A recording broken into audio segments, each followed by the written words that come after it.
হাঁটু ব্যথা কমানোর জন্য এর আগের ভিডিওতে আমরা দেখেছি কিছু কারেক্টিভ এক্সারসাইজ। এই ভিডিওতে দেখব থেরাপিউটিক এক্সারসাইজ, মানে যাদের অলরেডি হাঁটু ব্যথা আছে তারা কিভাবে এই এক্সারসাইজগুলো করার মাধ্যমে ব্যথা থেকে মুক্তি পেতে পারেন। থেরাপিউটিক এক্সারসাইজের ক্ষেত্রে আমরা দুটো এক্সারসাইজ দেখব। এর মধ্যে একটা হচ্ছে কাফ রেজ। সো কাফ রেজটা হচ্ছে পায়ের আঙুলের উপর ভর দিয়ে উঠে যেতে হবে। এটা আমার কাফ স্ট্রেংথেনিং করবে এবং আমার অ্যাঙ্কেলেরও ব্যালেন্স ফিরে আসতে অনেক হেল্পফুল। সো আমরা শুরু করছি। পায়ের আঙুলের উপর দুটো পা চেষ্টা করবেন যাতে প্যারালালি থাকে। সো একটা একটার সাথে কমপ্লিটলি প্যারালাল, এন্ড এরপরে আঙুলের উপর ভর দিয়ে স্ট্রেইট উপর উঠে যাবেন। এভাবে হোল্ড করবেন 1 থেকে 2 সেকেন্ড, তারপর নিচে আসবেন পুরো ফুল।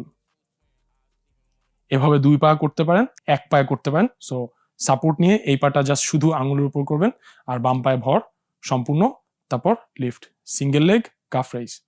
এটা ঠিকমতো হচ্ছে কিনা বুঝবেন কিভাবে? আপনি যখন আঙুলের উপর উঠে আসবেন তখন দেখবেন আপনার কাফ মাসেলগুলো কন্ট্রাক্ট করছে, মানে পাম্প করছে, স্কুইজ হয়ে শক্ত হয়ে যাবে।